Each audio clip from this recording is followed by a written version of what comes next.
በየሙሉ ሰዓቱ እንግዲህ ከሀገር ውስጥና ከውጭ የተውጣጡ ዜናዎችን ወደ እናንተ የምናደርስበት ሰዓታችን ነው። በቅድሚያ የሀገር ውስጥ ዜናዎችን እናስቀድማለን። ታላቁ የኢትዮጵያ ህዳሴ ግድብ የአካባቢውን ጂኦፖለቲካዊ አሰላለፍ የቀየረ የዲፕሎማሲ መስኩን ስኬታማ ተግባር ያረጋገጠ መሆኑን ምሁራን ገለጹ። በአዲስ አበባ ዩኒቨርሲቲ የጂኦፖለቲክስና የአፍሪካ ጥናት ማዕከል መምህርና ተመራማሪ ፕሮፌሰር ተስፋዬ ታፈሰና የታሪክ ተመራማሪው ፕሮፌሰር አየለ በክሪ ከኢትዮጵያ ዜና አገልግሎት ጋር ባደረጉት ቆይታ ማንኛውም ሉዓላዊ ሀገር ያለውን የተፈጥሮ ሀብት አልምቶ የመጠቀም ሙሉ መብት እንዳለው አስታውቀዋል። ምሁራኑ ኢትዮጵያ ሌሎችን በማይጎዳ መልኩ በሀብቶቿ የመጠቀም መብት እንዳላት ጠቅሰው ብሔራዊ ጥቅምን ለማስከበር የሚደረጉ ተግባራት መጠናከር አለባቸውም ብለዋል። የታሪክ ተመራማሪው ፕሮፌሰር አየለ በክሪ ኢትዮጵያ የጀመረቻቸው ፕሮጀክቶች ብሔራዊ ጥቅሟን ከማስጠበቅ ባለፈ ዜጎችን ከድህነት ለማውጣት ከፍተኛ ሚና እንዳላቸውም ተናግረዋል። በአዲስ አበባ ዩኒቨርሲቲ የጂኦፖለቲክስና የአፍሪካ ጥናት ማዕከል መምህርና ተመራማሪ ፕሮፌሰር ተስፋዬ የታፈሰ በኩላቸው ኢትዮጵያ የህዳሴ ግድብ ግንባታን በተመለከተ የሰነዘሩባት የነበሩ ጫናዎችን ለመቋቋም ውጤታማ የዲፕሎማሲ ስራዎችን ማከናወኗን አስታውሰዋል። በመንግስትና በዜጎች ትብብር የተከናወኑ ጠንካራ የዲፕሎማሲ ስራዎች ጸረ ኢትዮጵያ አቋም ሲያራምዱ የነበሩ አካላትን ከኢትዮጵያ ጎን እንዲቆሙ አድርጓል ነው ያሉት። ፕሮፌሰር አየለ በክሪ ኢትዮጵያ የታላቁ የህዳሴ ግድብ ግንባታ ዓለም አቀፍ ሕግን አክብራ ማጠናቀቋንም ጠቅሰዋል። ኢትዮጵያ የተከተለችው አካሄድ ብሔራዊ ጥቅሟን ለማስከበር የምታደርገውን ጥረት ማንም ሊያስቆመው እንደማይችል ያሳየ መሆኑን አመላክተው ይህንን ሉዓላዊ የማረጋገጥ ጉዳይ መሆኑን የጠቀሱት ግብጽ የአባይ ወንዝን በበላይነት የመቆጣጠር ፍላጎቷ ማውቃቱን በመገንዘብ የቀይ ባህር መድረክ የሚል ቡድን ማቋቋሟንም ተናግረዋል።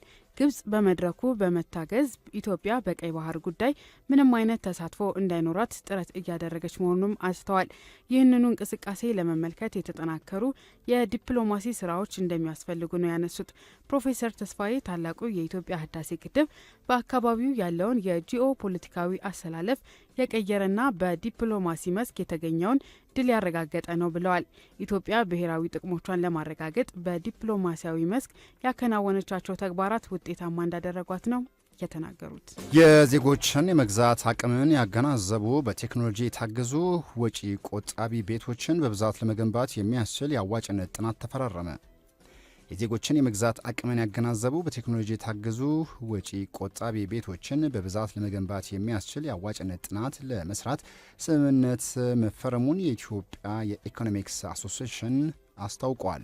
የአዋጭነት ጥናቱ የተፈረመው ከኮንስትራክሽን ማኔጅመንት ኢንስቲትዩት ጋር ሲሆን በሀገሪቱ ከጊዜ ወደ ጊዜ እያደገ የመጣውን በተመጣጣኝ ዋጋ የመኖሪያ ቤት የማግኘት ችግርን ለመፍታት ወሳኝ እርምጃ መሆኑም ተገልጿል።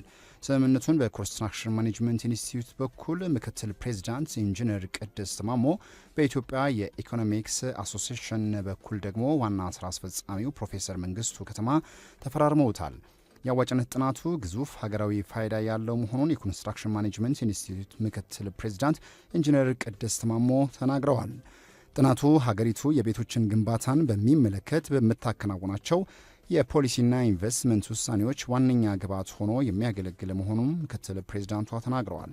በኢትዮጵያ ኢኮኖሚክስ አሶሲሽን የሚሰራው የአዋጭነት ጥናት በተያዘለት የጊዜ ሰሌዳ በተሳካ መንገድ እንደሚጠናቀቅ ያላቸውን እምነትም ኢንጂነር ቅድስት አስታውቀዋል። የአዋጭነት ጥናቱን ለማከናወን ውሉን የፈረመው የኢትዮጵያ ኢኮኖሚክስ አሶሲሽን ዋና ስራ አስፈጻሚ ፕሮፌሰር መንግስቱ ከተማ በበኩላቸው የኢትዮጵያን የኢኮኖሚክስ አሶሲሽን ጥናቱን ከፍ ባለ የስራ ዲሲፕሊን በቴክኒካዊ ልዕቀት ለማከናወን ያለውን ቁርጠኝነት አረጋግጠዋል። ስራ አስፈጻሚው የኢትዮጵያ ኢኮኖሚክስ አሶሲሽን በዚህ ወሳኝ ሀገራዊ ፕሮጀክት ላይ የበኩሉን ለማበርከት ተሳታፊ በመሆኑ ኩራት ይሰማዋል። ጥናቱን በመጠቀም የጊዜ ሰሌዳ መሰረት በጥራት አጠናቆ ለማቅረብ ቁርጠኛ ነውም ሲሉ ተደምጠዋል። ስምምነቱን የኢትዮጵያ ኢኮኖሚክስ አሶሲሽን በቴክኖሎጂ የታገዙ ወጪ ቆጣቢ ቤቶችን በብዛት ለመገንባትና በሀገር አቀፍ ደረጃ ለመተግበር የሚያስችል ሰፊ የአዋጭነት ጥናት እንዲደረግ ውል ይሰጣል። የአዋጭነት ጥናቱ የከተማ ልማትና መሰረተ ልማት ሚኒስቴርና ሌሎች በዘርፉ የተሰማሩ አካላት ዋጋቸው ተመጣጣኝ የሆኑ በቴክኖሎጂ የታገዙ ወጪ ቆጣቢ ቤቶችን በብዛት ለመገንባትና በዘርፉ ያለውን ሰፊ የመኖሪያ ቤት ፍላጎት ችግር በዘላቂነት ለመፍታት የሚያደርጉትን ጥረት ለማገዝ እንደ ዋነኛ መማሪያ ሆኖ የሚያገለግል መሆኑንም ትርታ ከኢትዮጵያ ኢኮኖሚክስ አሶሲዬሽን ያገኘው መረጃ ያመለክታል። የከፍተኛ ትምህርት ተቋማት ስርዓተ ትምህርት ክለሳ እየተደረገበት መሆኑን ትምህርት ሚኒስቴር ተናገረ። የሚመለከተው ስርዓተ ትምህርት በ2018 የትምህርት ዘመን ዩኒቨርሲቲ የገቡ ተማሪዎች የአንደኛ ዓመት ትምህርታቸውን ሲጨርሱ ተግባራዊ ይደረጋል ተብሏል። በትምህርት ሚኒስቴር የአካዳሚክስ ጉዳዮች መሪ ስራ አስፈጻሚ ኤባ ሚጀና የከፍተኛ ትምህርት ተቋማትን ተልዕኮ መሰረት ባደረገ መልኩ ስርዓተ ትምህርቱ የመከለስ ስራ እየተሰራ መሆኑን ጠቅሷል። ክለሳው ያስፈለገው የቀድሞዎቹ ስርዓተ ትምህርቶች ዘመኑን ያልዋጁና ከ21ኛው ክፍለ ዘመን ጋር በአግባቡ ያልተቃኙ በመሆናቸው ነው ተብሏል። አዲሱ እየተከለሰ ነው የተባለው የከፍተኛ ትምህርት ስርዓተ ትምህርት ተመራቂዎች በትምህርት ፕሮግራሞቹ ከተማሩ በኋላ ሊኖራቸው የሚገባውን የእውቀት ክህሎትና አመለካከት በአግባቡ የፈተሸ መሆኑን መሪ ስራ አስፈጻሚው አስረድተዋል። በትምህርት ሚኒስቴር የትምህርት ስርዓት ፕሮግራሞች ዴስክ ኃላፊ አቶ ተስፋዬ ነገዎ በበኩላቸው የሚከለሰው ስርዓተ ትምህርት ሙያና ተግባር ተኮር መሆኑን ጠቅሰው ስራ ፈላጊ ብቻ ሳይሆን ስራ ፈጣሪ ምሩቃን ማፍራት እንደሚያስችልም ተናግረዋል። በሁለት ዙሮች እስካሁን 55 የትምህርት ፕሮግራሞች መከለሳቸውን አንስተው እስከ ዓመቱ መጨረሻም ከ80 የሚበልጡ ፕሮግራሞች እንደሚከለሱ ጠቅሰዋል። አዲስ የተከለሱት የትምህርት ፕሮግራሞች በ2018 የትምህርት ዘመን ዩኒቨርሲቲ የገቡ የከፍተኛ ትምህርት ተማሪዎች የአንደኛ ዓመት ትምህርታቸውን ሲጨርሱ ወይም ከመጪው የትምህርት ዘመን ጀምሮ ተግባራዊ እንደሚደረጉም ጠቅሰዋል። ለውይይት የቀረበው አዲሱ የተጨማሪ እሴት ታክስ ተመላሽ ረቂቅ መመሪያ በርካታ ለውጦችን መያዙ ተነገረ። ከዓመታት በፊት ለጸደቀው የቫት አዋጅ ማስፈጸሚያ እንዲሆን የረቀቀውና ከ6 ዓመት በፊት ወጥቶ የነበረውን መመሪያ እንደሚከልስ የተነገረለት አዲሱ መመሪያ ከተመላሽ ጋር ያሉ ጥያቄዎችን ቅድመ ሁኔታ ይበልጥ ጠበቅ የሚያደርግ መሆኑም ተነግሯል። በተጨማሪም ከፍተኛ የኢንቨስትመንት ወጪ ያለው ፕሮጀክት በሚለው ስር የሚገኙ እሳቤዎችን ቀይሯል የሚሉት ረቂቅ መመሪያውን የተመለከቱት ባለሙያዎች በተለይ ለሀገር ውስጥ ባለሀብቶች ተለቅ ያሉ ስራዎችን እንዲወጥን ሊያበረታታ ይችላል ሲሉ ነው የገለጹት። በረቂቅ መመሪያው የትርጉም ክፍለ ከፍተኛ የኢንቨስትመንት ወጪ ያለው ፕሮጀክት የሚለውን ሀሳብ ለፕሮጀክቱ ማስፈጸሚያ $100 ሚሊዮን ወይም ከ100 ሚሊዮን ብር በላይ ወጪ የሚደረግበት መሆኑ የተረጋገጠ ፕሮጀክት ሲል እንደሚገልጸው ከረቂቅ ላይ ተመላክቷል።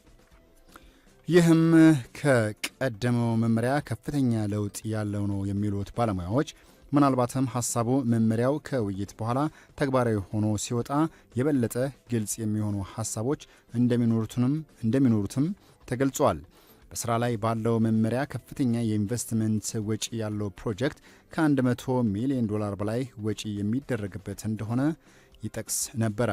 አዲሱ መመሪያ በውጭ ንግድ ላይ የሚኖሩ ተመላሽ ሁኔታዎች ላይ ለውጥ ያለበት ሆኖ ነው የተገለጸው። በዚህም ቀደም ሲል የቫት የተከፈለበት ግብይት 25 በመቶን ወደ ውጭ የላከ ተመላሽ መጠየቅ ይችል ነበር ያለ ሲሆን በረቂቁ ይህ መቶኛው ወደ 50 በመቶ ከፍ ብሏል ሲል የዘገበው ካፒታል ጋዜጣ ነው። የደቡብ አፍሪካ ፍርድ ቤት ጸረ ስደተኛ ውሳኔን መቃወሙን አሳወቀ። የደቡብ አፍሪካ ፍርድ ቤት አንድ ጸረ ስደተኛ ቡድን የውጭ ዜጎችን ወደ ሕዝብ የጤና ተቋማትና ትምህርት ቤቶች እንዳይገቡ ማገድ እንዲያቆምም ነው ያዘዘው። እንዲህ ያሉ ድርጊቶችና ሂደቶችም ሕገወጥ ስለመሆናቸው ፍርድ ቤቱ አስታውቀዋል። ኦፕሬሽን ዱዳላ ባጎንቴንግ እና ኮዋዙሉ ናታል ግዛቶች ውስጥ ሆስፒታሎችና ክሊኒኮችን ሲያስጨንቅ እንዲሁም ደግሞ በርካቶችን የመታወቂያና ካርዶችን ስለመያዛቸው ፍተሻና ሌሎች ሂደቶችም ደቡብ አፍሪካውያን ያልሆኑ ማንኛውም ሰው እንዳይገባ ሲያገድ መቆየቱንም ፍርድ ቤቱ ተቃውሟል።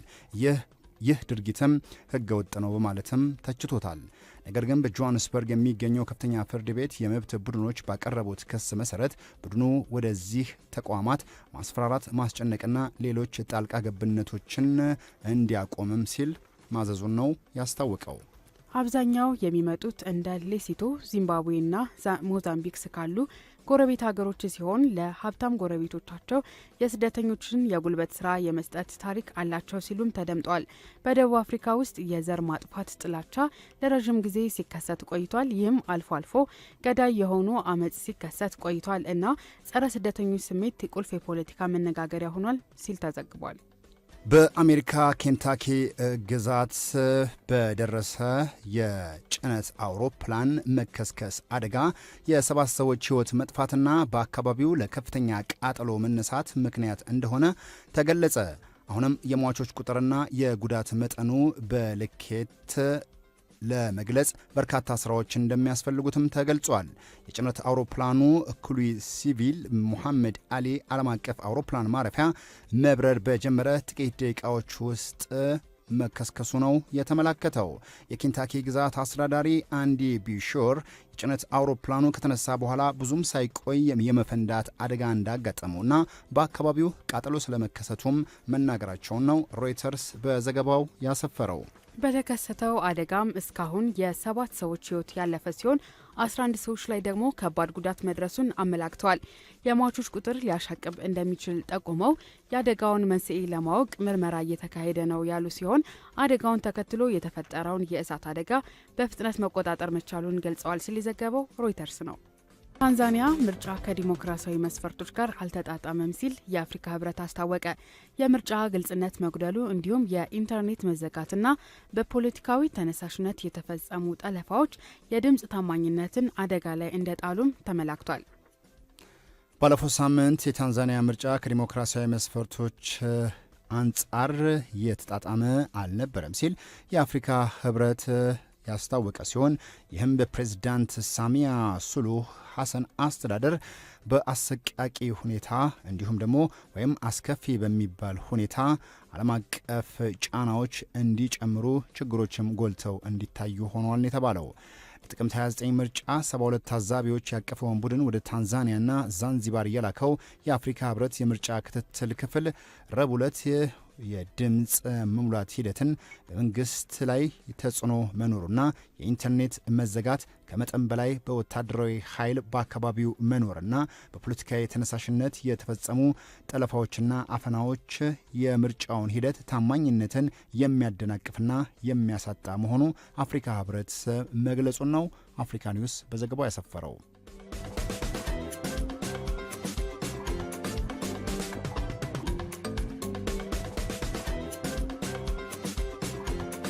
በመጨረሻም የዩናይትድ ስቴትስ ፕሬዚዳንት ዶናልድ ትራምፕን ባለ 20 ነጥብ የጋዛ የሰላም እቅድ ለማጠናከር ያለመ ረቂቅ የተባበሩት መንግስታት የጸጥታ ምክር ቤት ውሳኔ ለአጋር ሀገራት አቅርባለች ሲል የዋሽንግተን አምባሳደር አስታወቁ። የአሜሪካ አምባሳደር ማይክ ዋልትዝ ረቂቁን ከተመረጡት 10 የጸጥታው ምክር ቤት አባላትና በርካታ የክልል አጋሮች ተርኪ፣ ግብጽ፣ ኳታር፣ የተባበሩት አረብ ኤሚሬትስና ሳውዲ አረቢያ ጋር አጋርተዋል። የአሜሪካ ተልዕኮ ቃል አቀባይ ረቡዕ ዕለት ባወጡት መግለጫ ተናግረዋል። ይህ በእንዲህ እንዳለ በረቂቁ ላይ ድምፅ ለመስጠት ምንም ቀን አለመቀመጡን ነው አምባሳደሩ አክለው የተናገሩት። የአሜሪካ ይህንን መግለጫ ወይም ደግሞ ውሳኔ የሰላም ቦርድን በደስታ ይቀበላል ሲሉም ትራምፕ በቀረበው ባለ 20 ነጥብ እቅድ ውስጥ የሚመራውን የጋዛ የሽግግር አስተዳደር አካል መሆኑም ገልጸዋል። በሰላም እቅድ ውስጥ በተገለጸው ዓለም አቀፍ የማረጋጋት ኃይልን በተመለከተ ፍቃድ ይሰጣል ተብሎም እንደሚጠበቅ ነው አልጀዚራ በዘገባው ያሰፈረው። ግን የእሳት አጋር ሆነው አብረውን እየሰሩ የሚገኙ ተቋማት አሉ።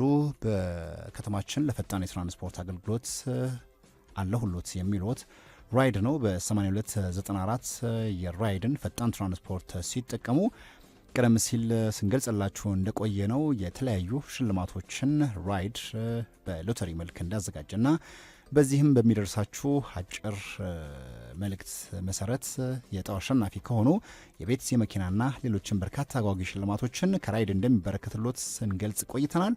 አሁን ራይድ በይፋ ለነዚህ ተገልጋዮችና አሸናፊዎቹ የሽልማት ስነ ስርዓቱን በተለያዩ አጋጣሚዎች በማካሄድ ላይ ይገኛል። ማካሄድ ጀምሯል። እንግዲህ እርሶም በድጋሚ ለተለያዩ ሽልማቶች እጩ እንዲሆኑ ፈጣን የትራንስፖርት አማራጭን ከራይድ እንዲጠቀሙ 8294 አሊያም ደግሞ የራይድን አፕሊኬሽን በእጅ ስልኮ ላይ በማውረድ ፈጣን የትራንስፖርት አጋጣሚ ባሉበት ሁሉ እንዲጠቀሙ ራይድ እየጋበዛችሁ ይገኛል። ከልብ አድርገን አጋራችን ስለሆነ እናመሰግናለን። ሌላኛው የሰዓት አጋራችን ደግሞ ማን እንደ እናት የሚላችሁ እናት ባንክ ነው። እናት ባንክ እንግዲህ ዘርፈ ብዙ የባንክ አገልግሎቶችን በመስጠት ይታወቃል። ከዚህ ቀደም የሚታወቅባቸው ኡሚ ከወለድ ነጻ የባንክ አገልግሎትና ስላንቾ የሴቶች የቁጠባ ሂሳብ አለ። አሁን ደግሞ የትምህርት ቤቶችን የክፍያ ሂሳብ ቀለል የሚያደርገውን እናት መላ ወይም ዩኒክ ካሽ የተሰኘ የክፍያ ስርዓት ይዞ መጥቷል። በዚህም የክፍያ ስርዓት እንግዲህ ወላጆች ባሉበት ነው የልጆቻቸውን ውጤት ማስተዳደር እንዲችሉ፣ ወርሃዊ ክፍያቸውን መፈጸም እንዲችሉ፣ የጉዞና የመጽሐፍ ግዢ ትኬቶችን ክፍያዎችንም መፈጸም ያስችላል። በተጨማሪም ወላጆች ትምህርት ቤት መገኘት ሲኖርባቸው የአጭር የጽሁፍ መልእክት እንዲደርሳቸው ያደርጋል። በዚህም የተነሳ በኢትዮጵያ የሚገኙ ትምህርት ቤቶችን አብረው እንዲሰሩ እንጋብዛለን ይላል። ማን እንደ እናት የሚላችሁ እናት ባንክ ነው።